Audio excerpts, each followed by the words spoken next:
O Assembleia Convida de hoje tem a honra de trazer aqui o Francisco Neves. Ele é coordenador-geral do Escritório Regional da Agência Nacional do Petróleo, Gás Natural e Biocombustíveis aqui de São Paulo. E tem como área de jurisdição o Estado de São Paulo e o Estado do Paraná. Muito obrigado aqui pela sua presença, Francisco Neves. Francisco, nós vamos falar um pouco hoje aqui sobre essa questão do mercado de combustível. Você está já há um longo período aí no escritório da Agência Nacional do Petróleo, passou pelo Nordeste, hoje está aqui em São Paulo. E a gente precisa tratar aqui alguns assuntos. Eu começaria perguntando o seguinte: nos últimos 10 anos, o Brasil cresceu, desenvolveu, alavancou bastante, né? E com isso aumentou bastante o consumo de petróleo e os seus derivados. Queria que você falasse um pouco isso, como é que está a oferta, como é que está a demanda, né? Como é que está a situação do nosso país com relação ao abastecimento de combustível nacional. Prezado deputado Alcides Amazonas, eu quero agradecer o convite, né, a você e à mesa aqui da Assembleia Legislativa do Estado de São Paulo e dizer que para nós é motivo de muita alegria estar aqui participando desse programa com vocês.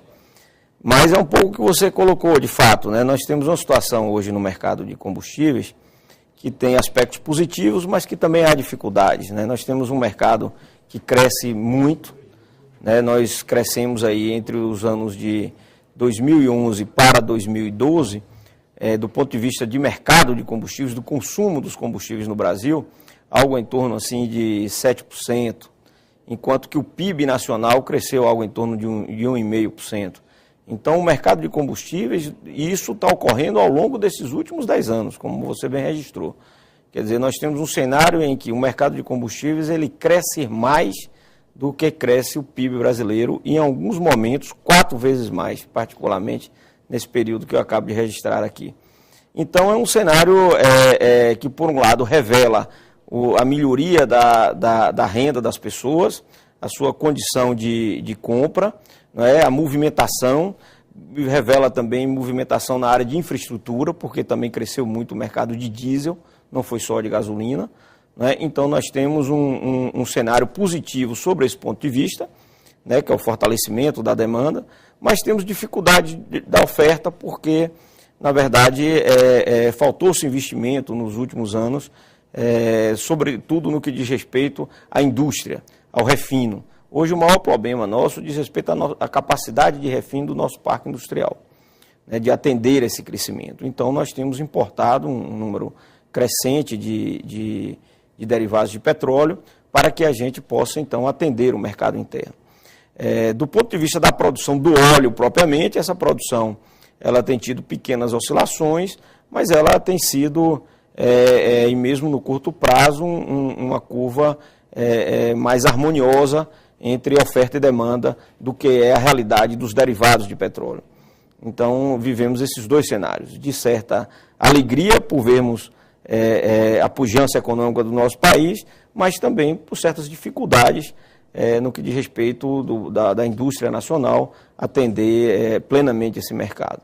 Esse cenário ele vem sendo estudado e investimentos vêm sendo feitos.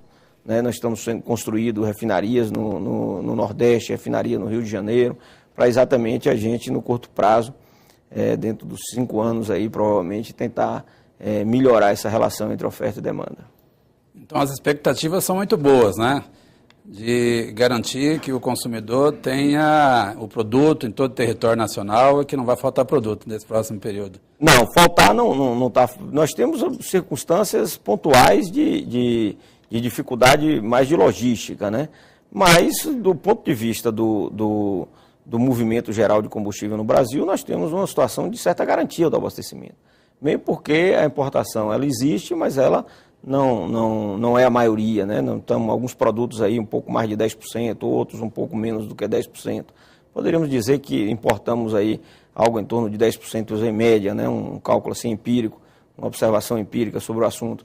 Mas é um cenário que tem uma curva e tem iniciativas concretas, objetivas, que apontam para uma melhoria no médio prazo desse cenário. Não só no que diz respeito à produção, nós estamos entrando aí com áreas gigantes de produção no pré-sal, mas no que diz respeito também às indústrias, particularmente em função das refinarias de Pernambuco e do Rio de Janeiro.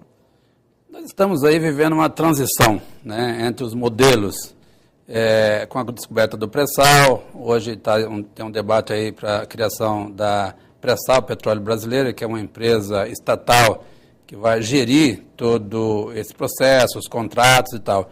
E isso implica em quê? Quais são as mudanças que vão ocorrer? Qual é o papel da ANP nesse processo todo com a criação desta futura Pré-Sal Petróleo Brasileiro? Olha, Alcides, na última sexta-feira foi publicado no Diário Oficial da União o decreto que regulamenta a criação da Pré-Sal Petróleo S.A., que será uma empresa pública, não é, de capital fechado, não é, que irá cuidar da parte da União, digamos assim, na exploração do pré-sal. Esse regime novo, que é o regime de partilha, que vai se aplicar especificamente na área do pré-sal, ele é um regime que tem muitas mudanças em relação ao regime anterior, que é o regime de concessão que se aplica e vai continuar se aplicando no restante das áreas do Brasil. O regime de partilha, ele permite um controle maior por parte da União do Petróleo. Aliás, o controle é total. O petróleo, no regime de concessão, ele quando chega na boca do poço, ele é da responsabilidade da empresa operadora, né, e do seu consórcio. No caso do regime de partilha, não, o petróleo é da União. E é através dessa empresa, a pré-sal, é que o governo vai controlar exatamente a sua produção. Além de ser o detentor do óleo em si, nesse novo regime de partilha, o governo também, através dessa sua empresa, ele vai interferir na forma de como produzir, qual a escala de produção.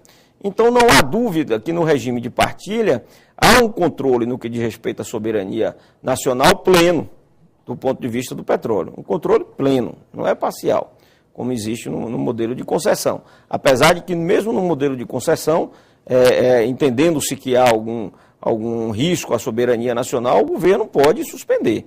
Mas no regime de pré-sal, o dia a dia do trabalho já é um dia a dia que coloca o Estado no centro da exploração. Mas também prevê a presença de companhias privadas, né? A operadora, quer dizer, a empresa que irá gerenciar e produzir propriamente o óleo, será sempre a Petrobras, isso está previsto na lei. Ela, por isso, terá 30% do bloco, né, a ser explorado. E outras companhias podem participar dos outros 70%, companhias privadas. E isso é muito importante, porque essas companhias, naturalmente, elas têm interesse no lucro, de vantagem, porque são investidores, são empresas capitalistas, mas elas trazem, além do capital, que é muito importante para esse tipo de investimento, trazem também tecnologia. Então, ao fazermos esse sistema que ficou montado, a gente compartilha tecnologias e riscos financeiros, que é uma coisa fundamental. A mudança, portanto, desse regime de concessão para o regime de partilha, que se aplica unicamente no pré-sal, ela se dá em função das características também do pré-sal, que é uma área de menor risco exploratório, quer dizer, a possibilidade de tirar óleo é de 100%. É muito difícil, não vou dizer 100%, mas é muito difícil se furar um poço e não encontrar óleo dentro daquela determinada área geográfica definida, como a área do pré-sal. Né? E além disso, outra característica é que são jazidas grandes. Por conta disso, o governo entendeu, e o Congresso Nacional e o país como um todo, na sua maioria, né, de que precisaria ter um novo regime. Instituiu-se então o regime de partilha, que é o regime que vai começar a ser implantado agora em outubro com o primeiro leilão. Então vai ser ofertada para que algumas empresas que se interessem, o lance mínimo para a participação será de 15 bilhões de reais. É uma receita importante para o país. Nós precisamos explorar para que a gente tenha condições econômicas de ajudar o desenvolvimento do país. Setores organizados da sociedade, a propósito dessa questão dos leilões, que em breve vai ser licitado, as áreas do pré-sal, tem setores aí da sociedade que têm questionado esses leilões. Alguns, inclusive, dizendo que os leilões dessas áreas podem comprometer a soberania do país. Eu queria que você falasse um pouco disso. Há contradição nisso? Você tem a necessidade de abastecer o país e, ao mesmo tempo, você tem alguns que questionam essa questão dos leilões. Isso compromete, de fato, a soberania do nosso país? Em absoluto, em absoluto. O regime instituído é um regime de absoluta segurança e controle total por parte do governo das áreas de exploração. Esse controle não quer dizer que outras empresas privadas não vão participar. Elas vão participar, mas sobre regras que asseguram a participação e o controle do governo de todo o processo. Na medida em que a Petrobras é a operadora única, o processo em si de exploração, ela tem a responsabilidade de uma empresa grande, que o governo tem maioria, mas que também é de capital aberto, tem outras acionistas, etc. Mas, de qualquer maneira, é uma empresa nacional que tem forte influência do poder público e da sociedade brasileira como um todo. Mas, além disso, todo o óleo que será explorado, ele será de controle da União, diferentemente do regime de concessão. Do regime de concessão, o cidadão que explorar, ele é dono do óleo. Ele pode fazer o que ele quiser, pode exportar o óleo bruto, né, ou pode tirar mais ou menos, desde que seja tecnicamente aceitável, diferentemente do pré-sal, na área do pré-sal e no regime de partilha, que a exploração vai seguir uma estratégia do governo, né, de levantar as riquezas nacionais de acordo com as necessidades que nós estamos tendo de dinheiro novo para alavancar o desenvolvimento do país. Francisco, São Paulo sempre foi vista como a locomotiva do desenvolvimento do nosso país. E São Paulo lidera aí o mercado de etanol, um importante combustível. Levando em consideração que São Paulo tem essa importância, como é que você vê essa questão dos biocombustíveis, né? Os biocombustíveis, uma matriz energética, foi estudado muito, diversas matrizes e tal, e essa questão dos biocombustíveis tem sido muito levantado, tem sido incentivado pelo governo, né? O nosso país, como é que está liderando esse mercado? Se o São Paulo é a locomotiva de desenvolvimento do país, nosso país pode ser a locomotiva de desenvolvimento do mundo nessa área? Eu acho que nós somos, sim, uma referência importante. São Paulo, sem sombra de dúvida, é o líder nacional na produção dos biocombustíveis, particularmente do etanol. Não é? O etanol tem uma história de sucesso. Há dificuldades também. Não é? Nós temos um mercado extremamente competitivo. O etanol, na verdade, ele compete com a gasolina, né? E isso é muito bom, porque ele é um elemento que ajuda a equilibrar os preços da gasolina. E nós temos uma tecnologia bastante desenvolvida, né, no estado de São Paulo, temos experiências de produção e de gestão aqui que faz todo brasileiro se orgulhar. Então, acho que essa perspectiva está em curso. Aspectos do programa de incentivo aos biocombustíveis vêm sendo muito discutidos e tratados com o governo em dois grandes campos. Um é no sentido de desonerar a produção e estimular a produção com créditos adequados, etc. Esse grande campo de atuação que envolve a oferta da cana propriamente, ele é um campo que a todo momento tem se buscado aperfeiçoar. O governo tem reduzido a carga tributária e tem disponibilidade dos créditos.